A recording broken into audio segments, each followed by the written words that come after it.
everybody, and welcome to Lorcanarama. Welcome back, Sabrina. Alrighty. Hold on. Whoop. There we go. Now try that again. Welcome back. So, are we starting the whole thing over again? Yeah, no, we're good. I just forgot to turn the sound back up when you came on. So I think we're good now. Look, my head is as worn out as my feet are from this weekend. That's all I got to say. So it was a long weekend, and I put in 32,000 steps. So on one day. Yikes, that's a lot. Yep, it was just on one day. I did track the next day. My Fitbit died.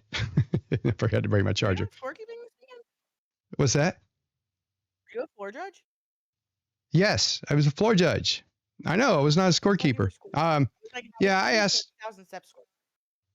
Yeah. If I did that many as a scorekeeper, we had big problems, But right. Yep. So tonight we have a special guest on, but before I bring him on, I want to do a quick shout out to some folks for DLC Milwaukee, and real quick. And I thought that would be the case. Sabrina, is it possible that you could turn your mic volume up for us? So. Yeah, I'm gonna do that right now. Hello, everybody. Hello.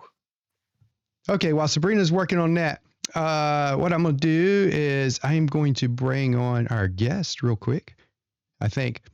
So here he is, Golden Mickey winner. Don't know his real name. It's Mr. Dan Arnold. Welcome to the show, Dan. Hello, Kels. How are we doing? I heard Sabrina just fine.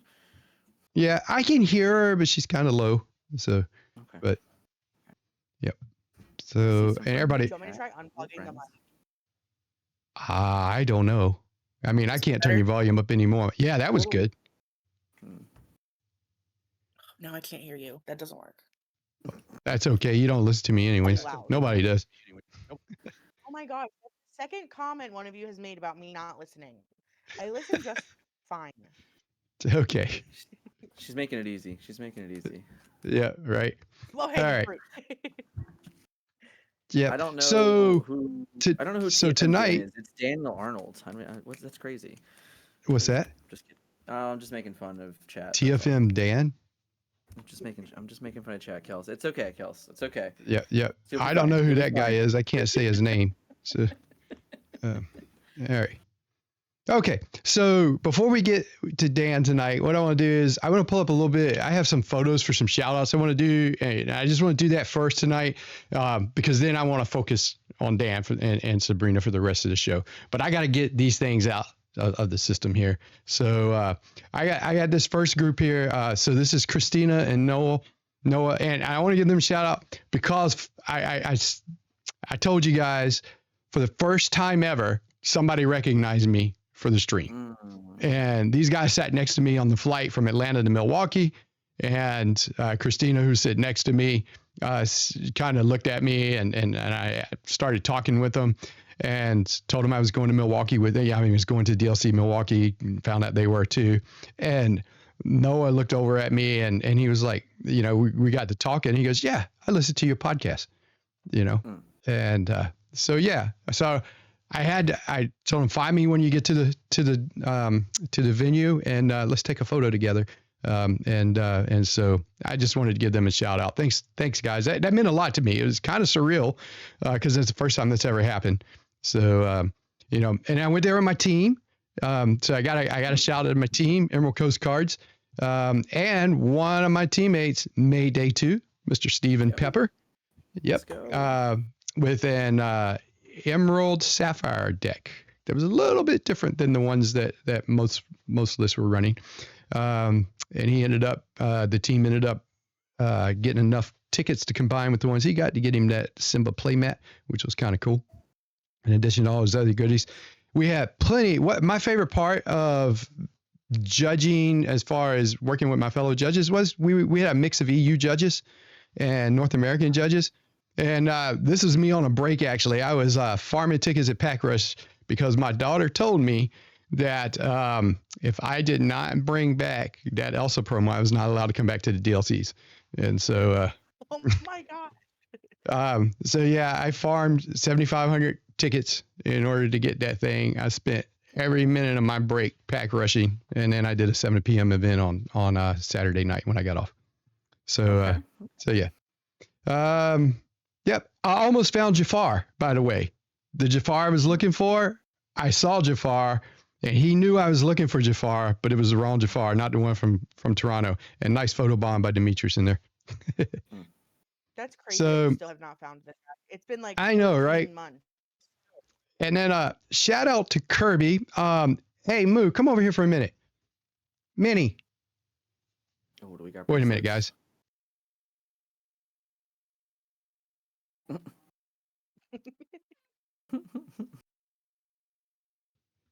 I muted myself so nobody can hear me yelling. Except for the Discord folks. All right. So Kirby gave me a bracelet to give to my daughter, and my daughter wanted to show it off, right? So there it is. And if you guys can see it on the top screen, it says "Let It Go." Nice bracelet. So thank you, Kirby, very much. So she brought that. Nice.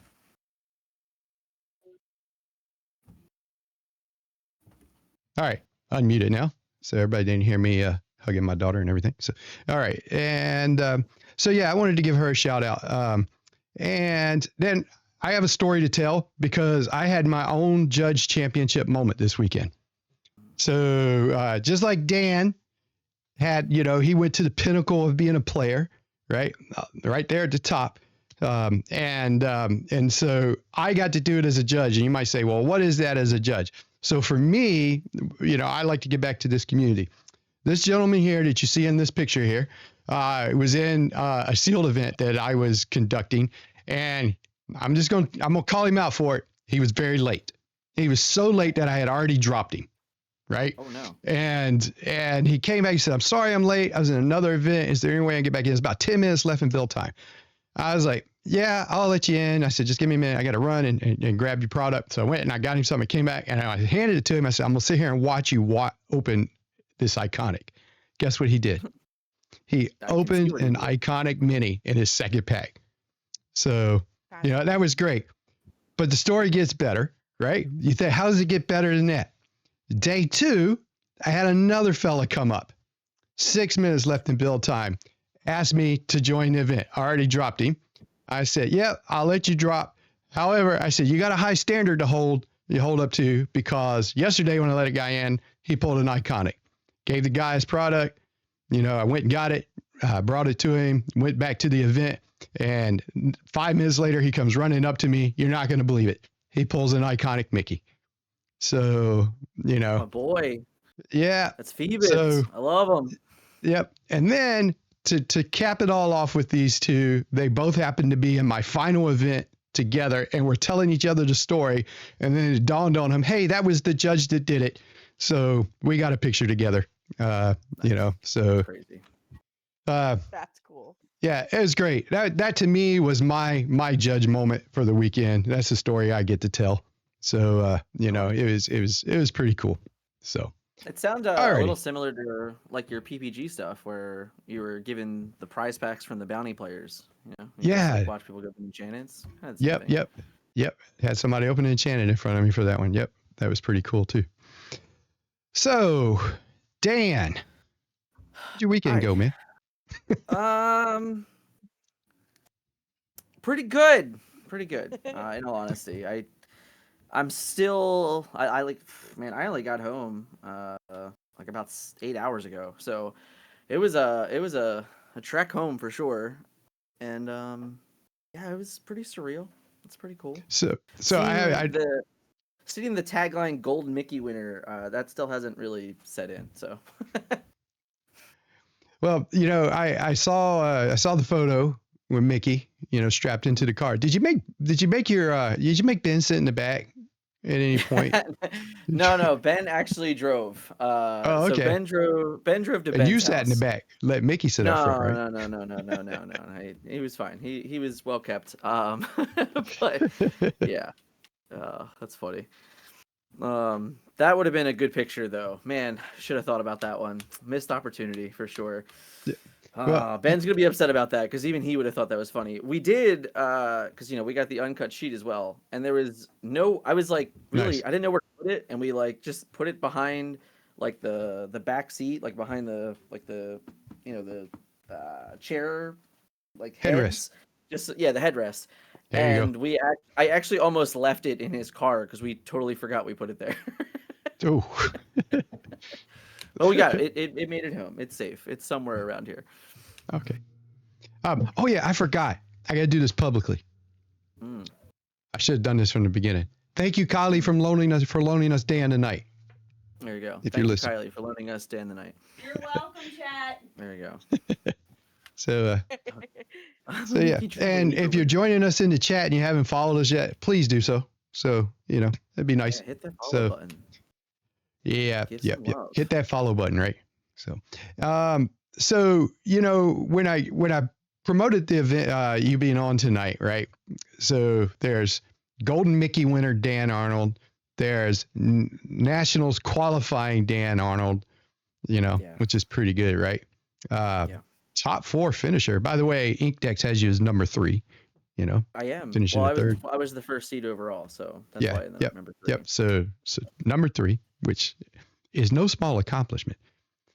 But No. this is something I got to bring up because this is what if anybody could overshadow somebody, I didn't think it could happen. Somebody overshadowing a DLC winner. We know who won. We know Frank Karsten won, right? And shout out to Frank because a heck of a job. You played Frank, but you also played the legend killer, Aiden, right? Yeah. And that's what everybody's talking about, and not an enviable position to be in to have to be the one to do that. But that kid, man, he wrecked some people, including somebody in our chat, if I'm not mistaken.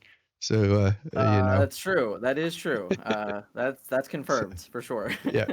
So I remember I have to tell you the story. Since Mr. Burns is in the chat, I was judging an event that was down on the backside, and I looked up and I saw Dick sitting across from him, just way down, and I was like, I thought to myself, I said, I remember Dick playing like a young, like a young person in Toronto too, and I was like, every time I look up and see him playing, he's playing a kid, right? I mean, and I say out. kid because they're just underage, right? I don't mean anything bad by it, right? But I was like, man, I said, he's going to be ruthless to that kid. Evidently that wasn't. I didn't know what that kid was doing, so They are his kryptonite. Kids are Dick's kryptonite for sure. Yeah. Yeah. And that kid was everybody's kryptonite. So yeah. Took out DKP, man. Aiden was Your special. kryptonite. Aiden was honestly, listen, as someone that played against Frank Karsten in the top 4 of a DLC, my hardest opponent all weekend was Aiden, and it wasn't close. Yeah. That kid, he was fearless. That's like the only word I can use that's like completely fair, is that that he knew everything he was doing. He played with like just such confidence that it was remarkable for anyone of that age. I said to him after the game, when he stood up and he got the ovation that he rightfully deserved, I was like, you are an absolute inspiration to all players. And I truly believe that. The idea that we had, such a young kid come in and, I mean, like, win a Golden Mickey, I can't even think of anything that's better for the game. It's insanely remarkable. I think that it is a little bit criminal that the audience at home did not get to see him play, because they would have loved him. In all honesty, I think he would have just killed it. Yeah, he was on the Illuminateers last night with Liam. Yep. And I got to listen to that, and I didn't know what to expect. When you have a kid come on to a show and everything, just like he held his own in the tournament, he held his own in that interview. And if you didn't think he didn't know this game and what he was talking about, that all got quelled real quick. Yeah. Yeah. Listen, you don't make it to a top 8 of a DLC in a 2,000 player tournament and not know what you're doing. Exactly. Don't let the age fool you. Exactly. Honestly, like I'm not kidding. I played 16 rounds of Disney Lorcana, and he was the scariest opponent, and it wasn't close. It really wasn't. Yeah. Yeah, it was pretty cool. So, speaking of kids, I have one more thing I forgot to do. So, at my last event, I was worn out. As you can guess, being walking around the weekend, and I sat down beside a game that I thought had gone the time, but I found out when they weren't tracking turns that they were just playing for fun. So you could tell I was worn out by that point. Yeah. But the young lady in my tournament walked up to me, and she said, "Would you like a lore counter?" This is it right here. I told her mom I'd show it here. So that she could see me holding her lore counter up on the show. Cool thing about it, right? And she goes, "Watch this." And she turned it and she spun it. When it gets to 10 and you're ready to go to 11, you just flip it over and you can start from 11. So I'm not going to say her name on the show because I just don't do that. But it's pretty cool. She did 3D printing on it. So thank you very much, young lady. You know who you are. And yep. So yeah, that's like to me, like you said, with what happened with Aiden, it was the right place and right time. Like we needed it. We needed it, I think. First DLC in NA of season 2. I mean, what better way to get kids into Disney Lorcana over Christmas? Yep. Like, this is great. A new set right coming place, out. right time. See the life, see the inspiration. I hope everybody finds some time to shed some light on it. It deserves to be talked about for sure. Yep. Yeah, and he had cool smile, man. Like his smile was pretty radiant, which was pretty cool, and I saw DKP got him to sign Tiana for him. Yep. So that's pretty good. Yeah, he won't forget that loss for a while. But But anyways, it was pretty cool. It was a neat moment. It was a neat moment seeing everybody. And for you, I'll just tell you this: I'm truly happy for you. I know all the hard work you put in for it. I know there were times of discouragement last season. Like very close in Vegas. You were so close. Close in Seattle. I remember sitting there watching you in that final game, and when you realized it was over, and yet the game wasn't over, but you realized it was over. It was painful to watch you go through that. And yeah, when you made day 2 this time, man, I was right there enjoying it with you as soon as I found out. So congratulations again. Even that, and Dick made day 2. Scott made day 2. I think Alex made day 2 for you guys, right? Yeah, we had 4 of the 10 in attendance make day 2. Yep. Not bad. Yep. And Ben, if he's listening, you need to bring Melissa. So. Oh, don't worry. I don't think that Melissa will ever not be at another DLC. Yeah. I'm a firm believer. I'm a firm believer that she might just cancel Disney World forever and ever over this. So the deck you played. Speaking of Melissa. So why don't you tell us about the deck you played? What's that? Was that Sabrina? She said, "Don't get her started." Yeah. We won't. I've listened enough over the last 3 weeks. I don't. We don't need any more. Yeah. So, obviously the dogs deck was what Melissa, was really, really successful with so far in the season. Went all the way to Stockholm. Made top 32 in Stockholm. Went all the way to DLC Bologna, top 128 DLC Bologna, finished 79th. Incredible run for her. And, when she was done that run, she knew she wasn't going to Milwaukee. And she said, like, what can I do? Like, how can I still be helpful? And, I told her, I was like, I think you should write a guide, like, give it a shot. This is a moment for her. And honestly, it's a really big deal to me, too. It's like, I met Melissa 2 years ago at PAX Unplugged, which is coming up in a few weeks. And this is her first game she's ever played. This is, like, her just being a Disney, like, the epitome of a Disney fan, learning to love a card game, and then growing with a team along the way. And for her to, like, go out there, be so successful 2 years. I mean, 2 years into the game, I tell you what, I mean, I know it's an age difference, it's a maturity difference, but, my second year in card games, I sure was not top 128 in 2,000 player tournaments, right? Like, so it's really an incredible feat when you really look at the grand scope of it all. But for her to go out and write that guide, I mean, she wrote it in 3 days, like maybe 4 days. I can't remember the exact numbers, but she put so much time and effort into it, and then obviously we shot it to the moon. It's been doing very well, and you could tell like just by the experience and like this is a deck. Melissa is a lady in the tramp. Anyone that's ever seen Melissa, she wears the ears. She's a huge lady in the tramp fan. So like The the idea, Loungefly.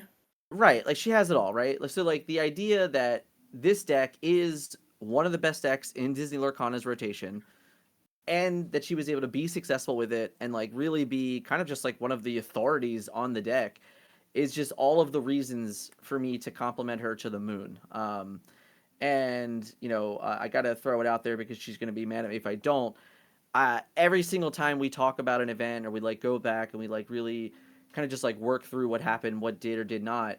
I always say success leaves clues, and for our team this weekend, that was more than true. Because for Alex, Alex made day 2 in Bologna with Amber Steel. He comes back, he makes top 32 with Amber Steel as well. Success leaves clues. He knew what he was doing. He made the adjustments. We had a lot of help. I'm gonna give a shout out to the loungers real quick. He worked very much with a couple of loungers with Amber Steel. I was working with the loungers for Baja that I ended up not playing, but I was very much involved with that process. And then Melissa was the other success leaves clues. 79th overall in Bologna playing dogs, And when you really come to those conclusions and you start thinking about what am I going to play in this DLC, and you see all the work that Melissa put in, and you can all the clues are there. Like this deck is everything you want it to be. So for me to make my decision to play the deck literally Saturday morning at like 7:30 a.m. after I got out of the shower, and then go on the run that I did, it really is just an attribute to her, because like all of the work that she did, all of the effort that she put in, all of the success that she had was all of the clues that I needed for me to register that deck and play it in DLC Milwaukee. All right. So Melissa won the Mickey. Good job, So I Melissa. had to play the games. I had to play the game. Yeah. I'm But just messing. Yeah, I hear she you. certainly was a huge part of that. There's no doubt. Yeah, we talked about it, and you told me, about that. Having read the guide, like brushing up on the guide yourself with the guide yourself, and, Yeah, and how it listen. helped you out. Yeah.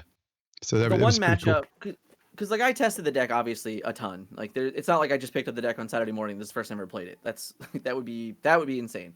Mhm. But the one matchup that I was a little bit hesitant on was ironically the Amber Steel matchup. So I literally that morning after I decided to play it, I was like, all right, let me just catch up. Let me reread the Amber Steel chapter.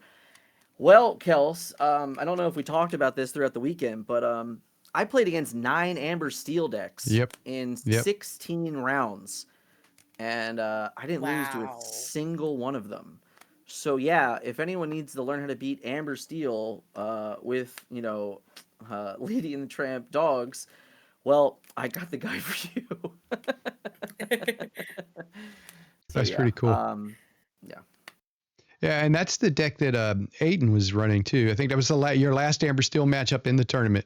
It was Aiden. Yeah. I believe. Yeah. My actually in top 32, top 16, and top 8, I played Amber Steel in literally every cut until I played Frank in top 4. So yeah, it's pretty cool, Sabrina, what did you play when you were in Bologna? Do you even remember? Amber Steel? I think. Yeah. I played Amber Steel. Yeah, Thanks, yeah. Dan. You're welcome. Yeah. So It was by a the really way, for rough those, experience for me. so this is the first time I've seen Sabrina and talked to Sabrina since she got back from Bologna. So she's been off the stream for a couple weeks. So she had fun. All right, she I know she did. had to explore I didn't Italy. say I didn't It have was fun. That's fair. Maybe not at the There tournament. was no floor sitting. There was no screaming. There was no crying. It was fine. It's good. Yeah, the last time I was here on this podcast, we had those conversations, Sabrina. So you did a good job. Thank you. Yeah, I rage quit less often now. That's good. Something I'm working on. Well, yeah, so what's next? Like, so Sabrina, are you planning any other DLCs? I know Dan's probably planning to, but The goal is Richmond, but I think Richmond is the goal for Okay. every Lorcana player on the East Coast. So we'll see how that goes. Next up on my radar is PAX. So I'm sure I'll play some amount of Lorcana there, but sorry, Dick Burns in the chat has me laughing. Um, yeah, next up is PAX. Set Champ season is over, so we're looking at PAX and then Richmond. There's definitely a way cooler event happening the week before PAX that I'm Oh, pretty sure yeah, you're I probably totally going forgot about to. that. I'm going to that too. Yes, the TFM event is it the same place, Jenkintown? Yeah. We'll be there too. Oh, it's cool. I think PAX is what, November 27th, 21st, 22nd, somewhere around their weekend, right? PAX Unplugged. Yeah, that sounds right. Okay.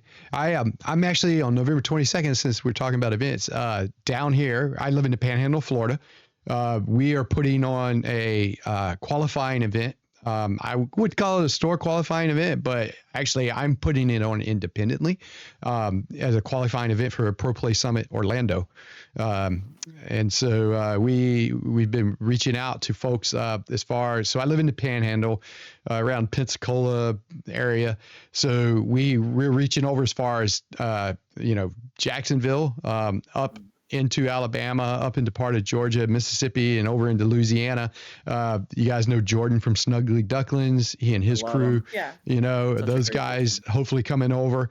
Our group with our whole team, Emerald Coast Cards, and several others. And since we're a drive from Orlando, I won't say it's a short drive, but it's a drive. We don't have to fly. We have several folks in our area interested in going to the Pro Play Summit in Orlando. And so yeah, we'll have 2 buys to award for that, and several other prizes and stuff. So yeah, that'd be November 22nd, and anybody's welcome to come down. We got beaches here, just saying. I do. So It does sound beaches nice. still look nice in November. In Fewer people Pensacola, want they do. Like those Jersey Yeah. beaches. Yeah. Yeah. No, we don't. We don't. Hurricane Melissa probably destroyed them this week. So. Well, so I had one question I wanted to ask you, Dan, is this. So you had a lot of monkeys on your back that just got removed this weekend, Ooh, right? So, yeah. so I want to ask you, which one feels better, qualifying for nationals or having the golden Mickey in your hand? Without a doubt, qualifying for nationals. Okay. For me, as a competitive player, in all honesty, it's just make top cut. Like in every tournament you want to play in, you want to make top cut, and then from there, I pretty much always say like it's Monopoly. Like the only goal that I had all of season 1, I went to 6 DLCs. I flew to Anaheim. I played in an LCQ. It was always just to qualify for nationals. So like, which in some ways was also the day 2 the tournament, right? Like that was also another big deal to make that top cut. So in round 7, I win my 6th match, and at that point I am in day 2, and hilariously enough, I think that I was more emotional after that win than I think I was the rest of the tournament. Because that was it. Like the goal, I wrote, we have like a fundamentals guide that's out there on Metafy for free. And I wrote in there about goals a few weeks ago about my goals for season 1. And my first goal of season 1 was just make day 2. So when I missed in Bologna, I lost in that bubble round and that kind of sucked. To come back in Milwaukee and, hit that goal a round early, essentially. Like I was already there. I already hit what I wanted. But it was so much emotion because it took me 8 DLCs to accomplish that. And it's not that I was ever, in a bad position in these tournaments. In every single tournament in the DLCs, I was playing until round 9. Like I was in every tournament. I could have made day 2, I think, in 5 of 6 of them. So like the idea that it finally happened was such a relief that almost everything after that was just it was just Monopoly, in all honesty. That was one of the monkeys. I know how day 2 kind of ate at you for a while, and but yeah, I was wondering. I was curious. I figured the nationals would be it because that's beyond the golden Mickey, right? But yeah, I mean, yeah. Don't get me wrong. Like, I honestly I have no idea how many players have actually won gold Mickeys. Like, I don't know the answer to that question. to be among them, yeah, that's amazing. That's incredible. Do I think that like it takes a whole other level of luck at that point in the tournament to get there? Yeah, I do. Go watch my top 32 game against Rob Serpay. Like Yep. that's the type of stuff that you need to even be in the conversation to win that level of prizing. So, yes, it is incredible to have a Mickey and be among those players, but getting that Nationals invite in my first DLC in North America, I mean that's just everything. It's really funny because I think now for the rest of them that I'm going to be playing in, it's like the stress is kind of like removed in a way. And now it's just going to be, Yeah. I don't know. I think I'll be a lot less hard on myself in general on like how the tournaments go.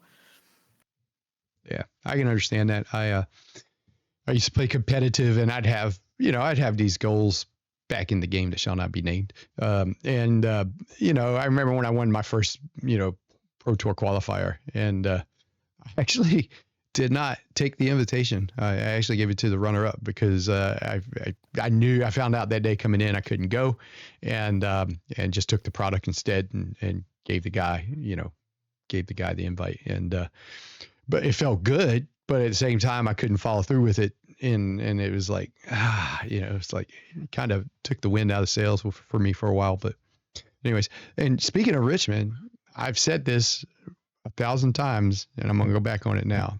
I believe when Richmond comes, I will actually go as a competitor, so that I wouldn't play competitively anymore. But yeah, Sabrina's like, what?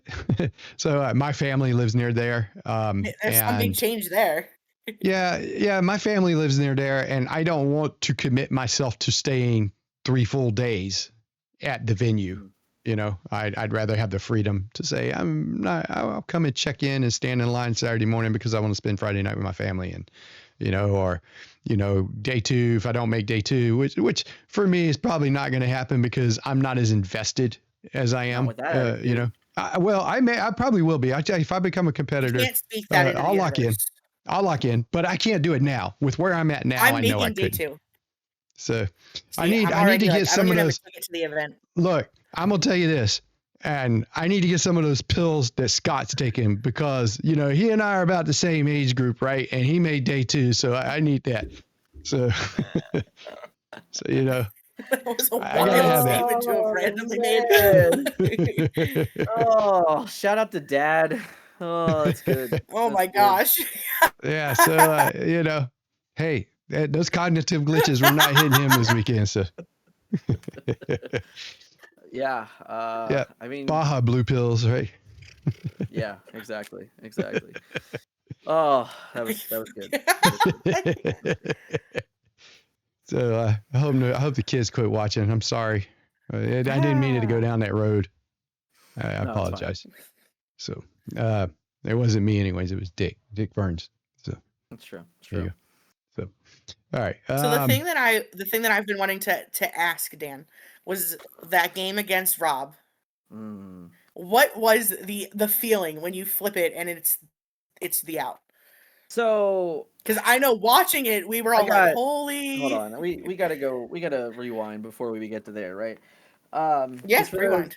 For those that aren't watching, okay, I went to 6 DLCs last season. The only time in all 6 DLCs I got pulled for a stream match was in Chicago when I was, I think, 2-0 or 3-0 or something like that. And I ended up being on the side match. I was never on camera. So, this event in round 10, I get pulled for my first feature match, like in the history for me for DLCs. And I literally just watched it back. Because like me and Melissa are gonna go over them and we're gonna like talk about it and do some content with it. And my game 1 on stream for the first game I've ever played on a Disney Lorcanarama Challenge on stream was 3 minutes and 48 seconds. So I didn't use the most of my time I could have. So after I get the pair down in round 12, and I sit across from my opponent. And this guy, which I did not know at the time, I found out much later, he started 9-0 in the tournament. And he lost round 10, he lost round 11, and then he got the pair up to me. So I couldn't draw in, and he couldn't draw, so we had to play the game. So this guy who ended up literally going 9-0 to start the tournament, has to play against me, and I 2-0 him, and like his hopes and dreams of like making day 2 after starting 9-0 in the tournament were over. But my day had just become insanely better for all of the right reasons, because I was going to be the only player with 33 points, which locked me as the number 1 seed in the tournament. Um, as a player, the idea that I won 11 straight rounds of Swiss to be the only 33 point player in the tournament, and the first seed overall going to a top 32 cut where seeding matters, was kind of insane. But what it also did inadvertently was lock Rob Serpay as the undisputed 32nd spot. And this is the craziest story, because Rob Serpay is no different than me. He went to 6 DLCs last year. We grinded together. We were teammates. We were friends. We've known each other since SCG Hartford. Like, we have had dinners, lunches. It's just so much life experience and fun together. And now here we are, about to go on stream and play against each other for a top 16 spot in DLC Milwaukee. And man, is that just the cool thing, like the idea that we have come so far. We both accomplished the goal that we couldn't do in the first season, and we both did it on in our first DLC for North America, in that, and it was just like such a cool experience. Now fast forward to the moment that we are talking about. What I what I love most about Rob is that if anyone has ever turned in and watched, we used to do TFM boot camp streams where, like, whenever a new set came out, we would kind of like come out and we would have these streams where we would play vocally and we would talk about lines. And if you don't know Rob Serpay and you have never played against him, you don't understand how incredibly intelligent he is. And he just plays so vocally. He plays like he's always trying to make like everything around him better, right? Like, he is just the most cheerful person on the planet. And here we are going to the top 32, playing for this obviously incredibly serious stakes, and we're just as happy as we could be. Like, we couldn't have been more happy that we're in the position that we are and we're playing this game.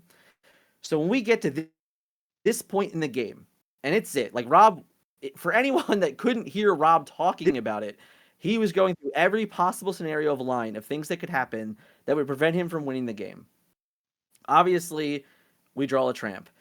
And, competitive Dan is clearly in this match. We're in this game, and we are just so invested. And I play the tramp. I go to draw the card, and then I don't know what it was. I can't explain it. But content creator Dan came out. Because I looked at Rob, and I said, "Oh, we got to do this one for stream. Like we got to do this one for stream, Rob." So, like, I flipped over the card in my hand. I showed what it was, and it was a lady. And then I was like, all right, we're going to do this, and we're going to show everybody, one card at a time. And we flipped 1, 2, 3, 4, and it wasn't there. And we were looking for Under the Sea. I was like, all right, we'll slow roll this last one.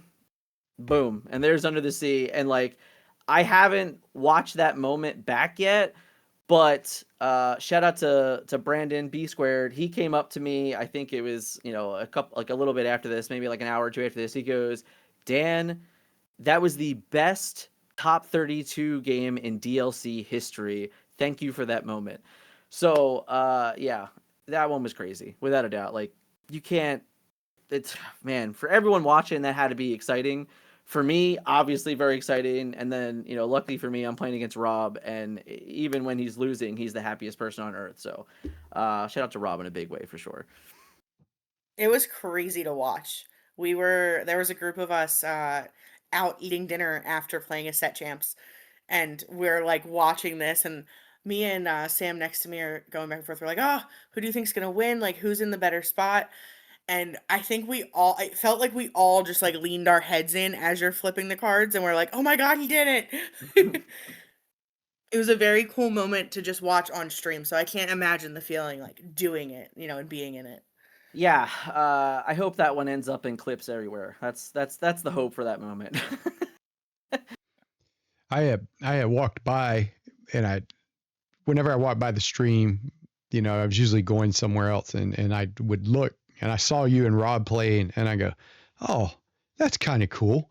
That first of all, I knew you hadn't been on stream yet. And so, and then, to play against Rob, I thought that was pretty neat because of you guys' friendship, and, I didn't know how the match turned out until I came back in the next round and saw you still playing, because, it was because the next one, I forgot who you were playing next, but I saw you were still in it. Colton. And I played against Colton in the top 16. Yep. And so, but I heard all the hooting and hollering, and I thought at first it was for Aiden, but it was for your flip over. So, it was pretty cool. So, that you're right. There's that's the thing about this game too, is that I really like about it. There's this element of randomness that keeps us all humble. Yeah. And it's like, it doesn't matter how good you are, how good your opponent is. Sometimes that random card flipped over, and of course we all crunch the numbers to reduce the impact of that randomness, right? But there's still randomness. Despite our best efforts, we can't remove it completely. And so, it's unless you're playing a puppies deck with 99 puppies and that's it, then you can do it, right? So, but that to me is what makes it pretty cool. And like I said, it keeps us all humble, right? So, pretty cool. Was top decking Under the Sea in the guide at all?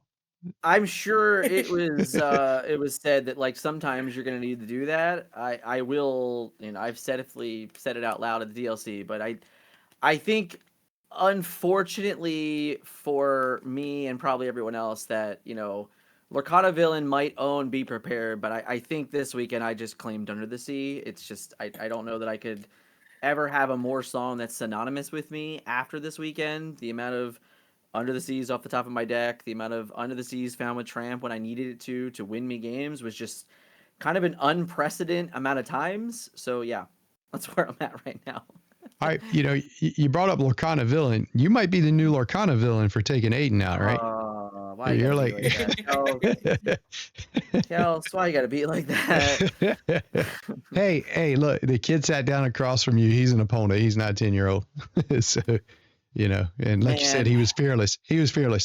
So yeah, that kid, oh man, I'm telling you, that kid, it's like one of those where I don't even think that I can say at 10 years old I was as competitive as that kid was. So yeah. Aiden, hats off to him, 7 Ways to Sunday for sure, that he was remarkable. He really was. I had not watched him play until he sat down. And like, honestly, from the moment he sat down, and we actually had a long chat because something got messed up with the bracket and we weren't even sure that we were actually going to play each other. Like, we weren't certain because the people next to us was Diego and Adulia, and like, they sat down. We were sitting there, all 4 of us, just talking for like, a good 10, 15 minutes. It took a while for top 8 to start because apparently something had happened with the system and it got bracketed incorrectly. So Diego had got repaired and went away, and then Frank Carson came and sat next to me. So we ended up talking for a little bit longer. And from the moment that we started talking, I could tell this kid was not messing around. Like, he was there. That kid wanted to win, without a doubt. Like, you don't get to that point without that hunger. And I was so impressed. I really was. He was remarkable in every sense of the word. That like, he was confident. He spoke clear. He spoke well, and he was fearless. It's literally the word I'll keep coming back to. Like, the just everything about him was impressive. It was crazy. I heard somebody say, oh, the kid made it into the top 8. How cute. And I thought, that's not cute. That kid he just beat the world champion. He's a legend killer, right? That's not cute. Yeah. It's pretty cool. It's crazy. It's crazy. And listen, like, obviously he had a good matchup against DKP, right? Like, yeah, that's awesome. But, we're talking, that was round 15 or 14 of the tournament. Like, he didn't play against every good matchup. That kid had to play really, really well to even be in the contention of that position. So huge shout out to him. Remarkable. So your game against Frank, let's talk about that in Frank's deck real quick. Sure. You know, yeah, his deck list, which everybody's just kind of like, oh, look at all these one-offs, right? And yeah, Frank's talked about why he does this before, you know. So if you've read any of his articles or listened to him, you know why it's there.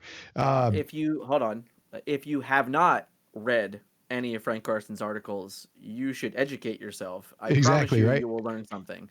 Yeah. I used to read his stuff back when I was playing the other game. And so it was neat when he won the first DLC and his name popped up.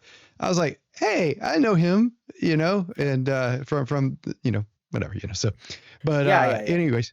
So anyway, so you know, take us to that matchup. And I know you're kind of reliving something that might, you know, you did lose it, but it was good. It was a good game. They were good games. So no, they were terrible, but they were good games. They were not. Trust me. Let's put it this way: if I was not on camera, I promise you, I would have conceded on turn 3 or 4 in both of those games. So they were 100% unwinnable games. Some small portion of me wishes that it was in the finals, but I won't lie. If it was the finals, I would have got 3-0'd instead of 2-0'd. So it probably wouldn't have mattered that much. But, you know, to Frank himself, he is, you know, I just met him, right? Like, this is a player that I have followed for most of my trading card game career. You know, like I said it in my post, you know, earlier this morning or from yesterday, whatever it was, like, he is one of the best trading card game players in history. Not from some other game, not from Lorcanarama, like not just from this one. Like he is just transcendent trading card games now. Like 2-time DLC champion. That's insane. Like with all of the other accolades that he has gotten in his career, to say that he's also the first 2-time DLC champion is just another etch on the stone for him, you know?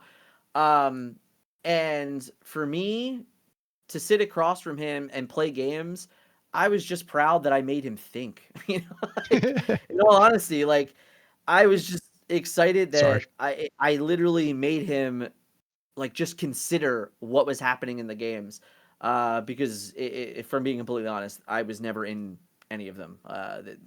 My only chance of winning a game against Frank Carson in top 4 would have been if somehow he had 0 interaction for the first 4 turns and I played 4 tramps in a row just to like somehow put 20 lore in play. Like that's the only way I'm winning those games.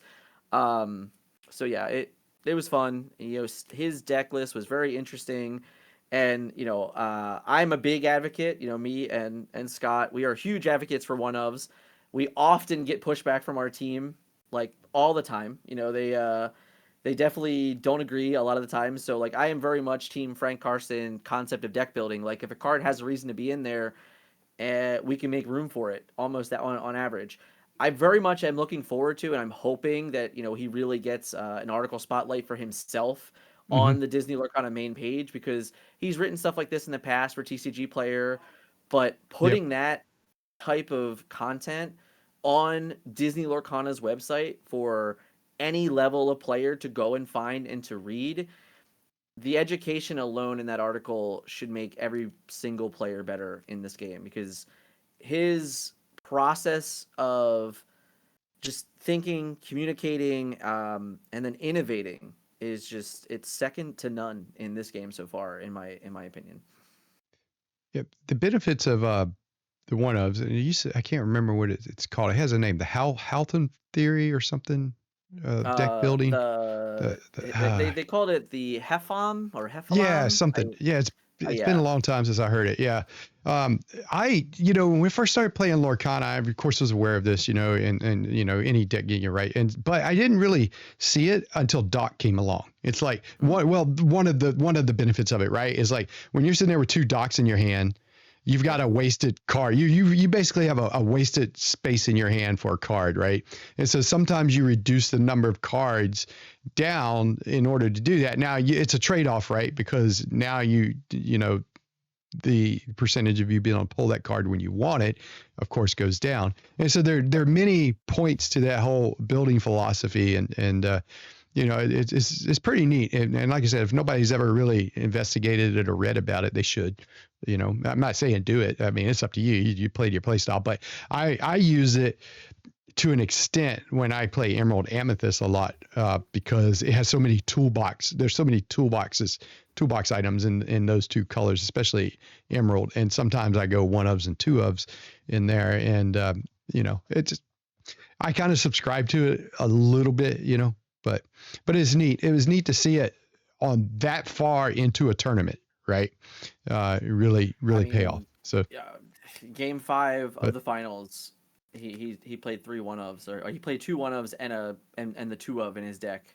Like that's how he started the game. And guess what? That's why they were in the deck. Like just for those moments. In all honesty, like if you need any more proof, these are the best cards in this matchup, and it's remarkable to see it kind of go and happen that way. But man, listen. Like I said, I met Frank for the first time in Bologna, and I walked up to him in Bologna, and I was very excited to go and meet the community there and all that fun stuff. But like, one of my goals in Lorcana, like he's on my bucket list for an interview. So yeah. I wanted to make sure that I was there. I was going to introduce myself to him, have a face-to-face. I think we talked like one time over Discord, and like that was really it. And we've had a little bit of conversation in between there, like in DMs, but like nothing face-to-face. I've never had that opportunity. So when I met him there and we were talking about it, ironically, the full funny story is that he played Dogs in Bologna. And I played Amethyst Steel in Bologna. So, haha, how the tables have turned. But he told me in Bologna that, like, he decided what he was going to play Thursday night before the DLC, and he was not super confident and things like that. So him not being successful in that event, it clearly triggered, the killer instinct of Frank Karsten, because he went and turned around, he put all the work in, and all of a sudden he comes up with this Amethyst Steel deck that's playing Scar. Like, this is a card that everyone has pretty much turned off. Even the Sapphire Steel players, in most cases, are undecided if the card is playable or not. And Frank Karsten's like, yeah, no, it's good enough for a 1-of in my Amethyst Steel deck. Like, that's Frank Karsten. It's insane. He's just on another level, for sure. It was pretty neat to see his list. One of my teammates, most of our team that came there was playing the Emerald Sapphire deck, except for one teammate. He was playing Purple Steel, and he said, I like Scar in this. And he brought it with Scar. He brought it with the Big Tink, as well. And he had some other spice in it too. We talked about it before he came there. He actually played it in our local set champs and stuff and had some success with it. And so it was neat to see like these thoughts that my teammate had in his head around that, while he didn't get to manifest it and pilot it, through the gauntlet, to see that somebody else was thinking the same thing, especially somebody like Frank Karsten, and do that. So, that was pretty neat for me to see that, to have a teammate that was on that, which was pretty cool. So, yeah. Because again, I'm a huge fan of Frank, and it was really funny to me because this like story goes so far back, it's actually kind of comical for our team. At the beginning of the rotation, we're all just like throwing decks at the wall, and we're like putting deck lists out there or whatever. And I had this Emerald Amber Circle of Life deck that I was like really onto early on in the, like before we like really got into the metagame. And then Frank Karsten writes an article with like 15 decks, and one of them is a Emerald Amber Circle of Life deck. And the team like just latched on and went crazy. I'm like, I was like, scroll up 2 days ago. I was like, I had this deck. What is it? Because Frank Karsten puts his name on it. Like it's good now. It's like, so the idea that this like mini story started, literally 10 weeks ago, that led to a top 4 matchup against him it's just kind of funny. Well, congratulations, man. So, thank you. It's kind of surreal for me to actually know somebody who got a Mickey, so it's like, it's pretty neat. And I know it's surreal for you to know yourself personally and have the Mickey, right? So, it's pretty cool, right? And, one thing too, I, the last 3 weeks for me have been like, I just gotta say, thank you to our wives, right? Because my wife Man. gave up a lot for me to go to DLC Milwaukee by myself. Yeah. And I know your wife as well for you to go and to be able to come back and say, hey, the sacrifice you made, I did it, so that's pretty cool too, so, I know you just got back today. Listen, in the month of October, I spent 2 weeks not in my house because of Disney Lorcana. Like, that's a lot, that's a lot of time and effort that we put into this game. And it's not like it's just that, right? You asked Yeah. me the last time I was on this show, you said, how do you separate, the competitive and the content side? Like, how difficult is that? Well, Kelsey, it's incredibly difficult. Yeah.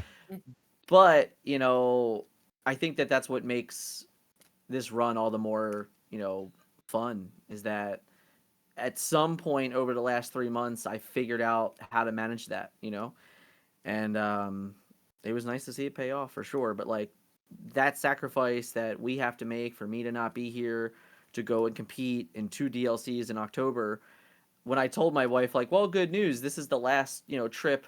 Actually, I lied. I said specifically, well, the good news is I'm not getting on a plane in November. And that is still true. But it is nice to know that, like, we have a month home. We got 2 big events coming up here in Philadelphia, which I'm very excited for, with PAX Unplugged and the 3K that we're hosting the second week of Whispers in the Well. So it's nice that we get to stay home for a month, enjoy kind of the DLC, and then, Richmond is hilariously closer than we think. Yeah.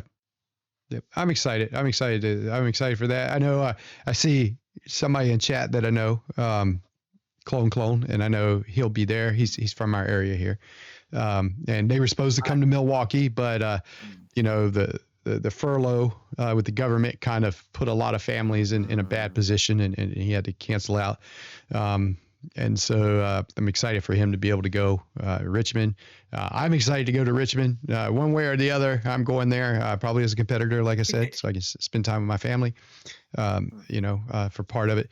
And I get to see Sabrina, I hope. So that'll be neat. My hope is to be there. Yeah, that'd be cool. So I have to give a shout out to chat in a second here too. Go ahead. Enchanted Chatter in chat. This is Courtney. She is basically an unofficial member of TFM. She was absolute mom this weekend, great friend, a lot of fun, a lot of laughs. She picks on Ben more than anybody, and that's great because we need more of that. And yeah, I needed allergy medicine. She got me the allergy medicine all day long during both days. She's like, do you need food? Do you need a snack? She gave me That's a protein bar before top 4. Like, she crushed, and I do appreciate her very much. She was awesome. One of my favorite people at any event over the last, it's funny because she was in Dallas. I went to a pizza buffet dinner with her in Dallas. Her food selection is second to none. She is A+ for sure. Huge shout out. And if you haven't yet, go check out Enchanted Chatter also. They have they do wonderful stuff as well. Cool. All right. I can't let you get out of here without playing our game tonight, though. Oh, no. I'm so bad at this game, but we can try it. Is it a golden Mickey? I should have done That that. would have been the best option. I'd be curious if you even knew what it did, but... I know what it does. It's right here. Yeah, there it is. Right. First of all, I was going to ask you to hold that up. I'm glad you did that. I forgot to ask you. I'll there it is. Let's see if yeah, make it look better. It's got such a glare on it. We're trying. It's a little bit. It's tough. That's tough. Congratulations on that, man. All right, here we go. All right, so for those of you who don't know, we play a little game on our show here to wrap it up. Yeah. So here we go.